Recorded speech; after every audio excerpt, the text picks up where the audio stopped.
મહેસાણામાં પાટીદાર યુવતીના મોત પર વરુણ પટેલે સવાલ ઉઠાવ્યા છે। પાટીદાર આગેવાન વરુણ પટેલે પોલીસ કાર્યવાહી પર સવાલ ઉઠાવ્યા છે। જ્યાં યુવતીની હત્યાને આત્મહત્યામાં ખપાવવાનો પોલીસ પર વરુણ પટેલે આક્ષેપ મૂક્યો છે। જેમાં રામોસણા નજીક કેનાલમાંથી 10 દિવસ અગાઉ આ યુવતીનો મૃતદેહ મળી આવ્યો હતો।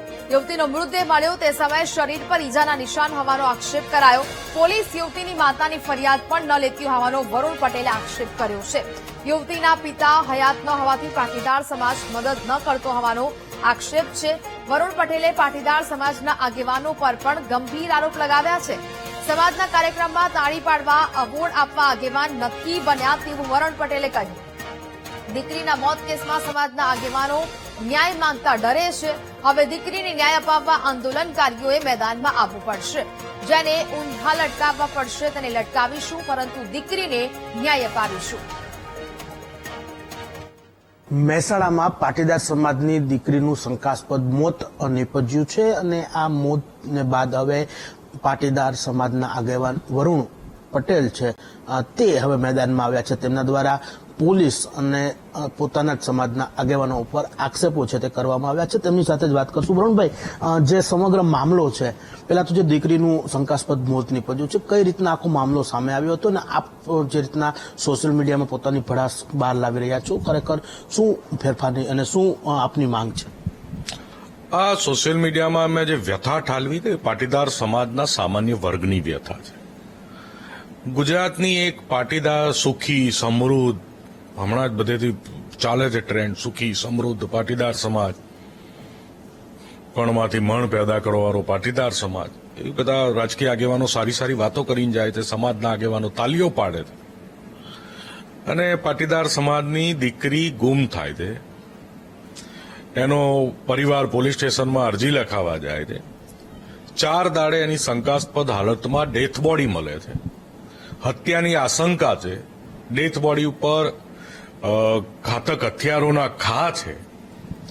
બોડી સળગી ગયેલી ફોટામાં સ્પષ્ટ તમને મને દેખાય છે અને એમાં કોઈ હત્યાની કોઈ ફરિયાદ લખવામાં નથી આવતી।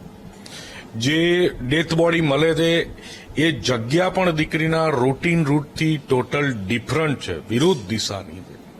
સામાન્ય માણસ, મહેસાણાના સામાન્ય માણસોને ખબર પડે છે કે આમાં હત્યા છે, આ આત્મહત્યા નથી, અને ગુજરાતની પોલીસને ખબર નથી પડતી કે આમાં હત્યા છે કે હત્યાની આશંકા છે।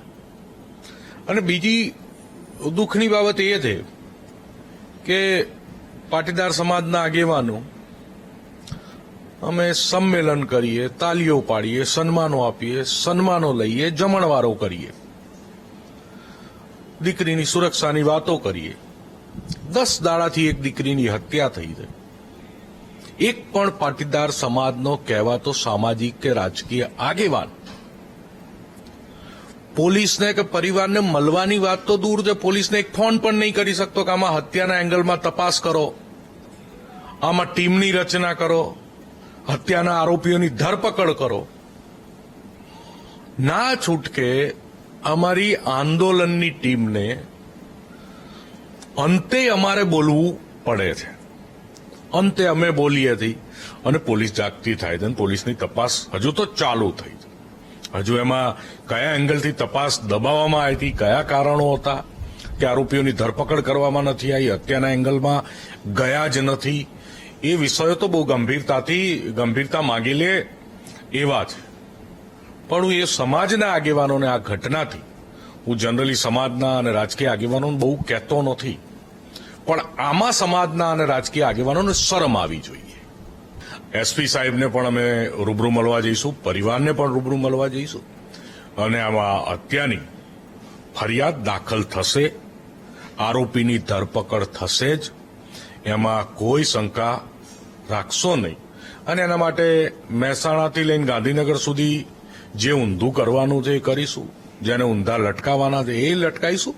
બાકી હત્યાની ફરિયાદ દાખલ થશે ને હત્યાના આરોપીઓની ધરપકડ થશે।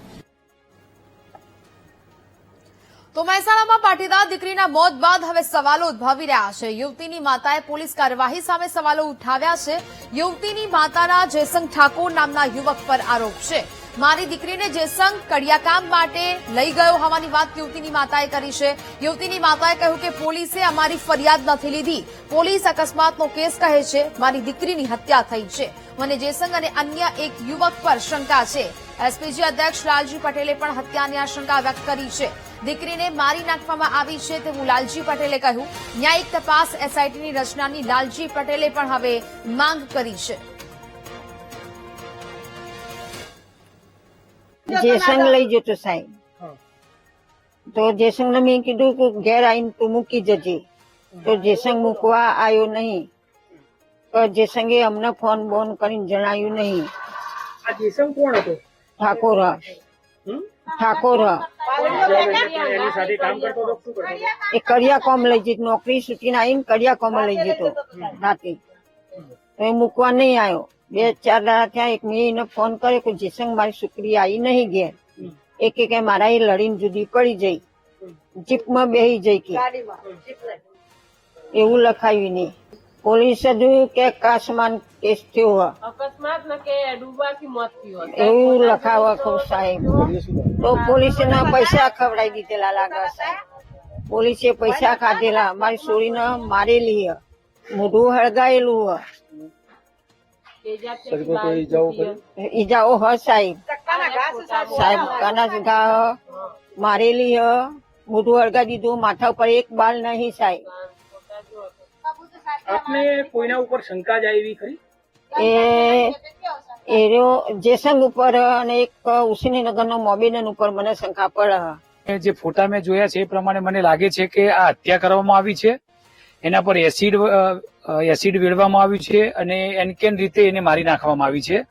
તો મારે સરકારશ્રીને કહેવું છે કે જો દીકરી બચાવવાની વાત થતી હોય, દીકરી પઢાવો, દીકરી બચાવો, તો આપ શ્રી અને ખાસ તો ગૃહમંત્રીને કહેવું છે કે તમે આમાં ન્યાયી તપાસ કરો, સીટની રચના કરો અને ઓરિજિનલ આજે માતા જયારે 10-10 દિવસથી ધક્કા ખાતી હોય કે ફરિયાદ લેવામાં આવતી નથી અને માતાને સીધી એવી જાણ કરવામાં આવે છે કે તમારી દીકરીની બોડી અહીંયા મળી છે અને બોડી ઉપરથી જોવામાં આવે છે કે ખરેખર હત્યા થઈ છે. તો હું એસપીજી વતી તંત્રને પણ કહેવા માંગુ છું અને મીડિયા માધ્યમથી કહેવા માંગુ છું કે વહેલામાં વહેલી તકે એની ન્યાયી તપાસ કરવામાં આવે, સીટની તપાસ કરવામાં આવે. બાકી જયારે પાટીદારો એક થઈ અને અમે આજે મીડિયા સમક્ષ કહીએ છીએ કે તમે વહેલામાં વહેલી તકે જો આને ન્યાય નહીં મળે તો સમગ્ર પાટીદાર સમાજ દ્વારા આ પરિવાર સાથે અમે ઉભા રહેશું અને જ્યાં સુધી ન્યાય નહીં મળે ત્યાં સુધી અમે એને સાથ અને સહકારથી તન મને ધનથી. પાલડીનો જયશંકર ઠાકોર લઈ જતો હોયથી અમે બધા બેઠો હતો બરાબર. લઈ ગયો કે હું જેવી લઈ જશું એવી મેકી જઈએ અને પછી 4-5 દાડા થયા અને મેકવાના આવ્યા એ કે હું બાયપાસ કોમાં લઈ જવું, પોચોટ બાયપાસ.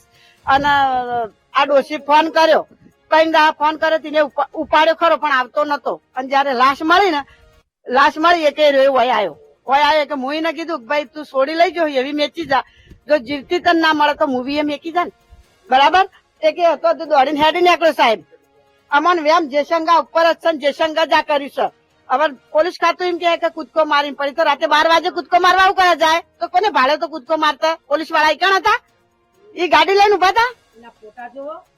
પોલીસ વાળા ગાડી લઈને ઉભા હતા ને બચાવી જવો ને. સરકારનો તો અધિકાર છે. કોઈ બી માણસ આત્મહત્યા કરતો હતો એને બચાવવો અધિકાર છે ને.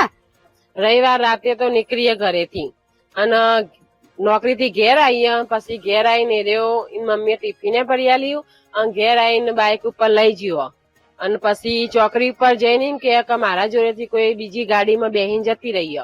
આ લોકો કેસ કરવા જાય ને 2 દિવસે કેસ કરવા જાય ને ત્યારે પોલીસ વાળાએ લાશ બતાવી. કેમ કે કોઈ એક લેડીઝ ની લાશ મળી એટલે માસીએ એમ કીધું કે અમને લાશ બતાવો.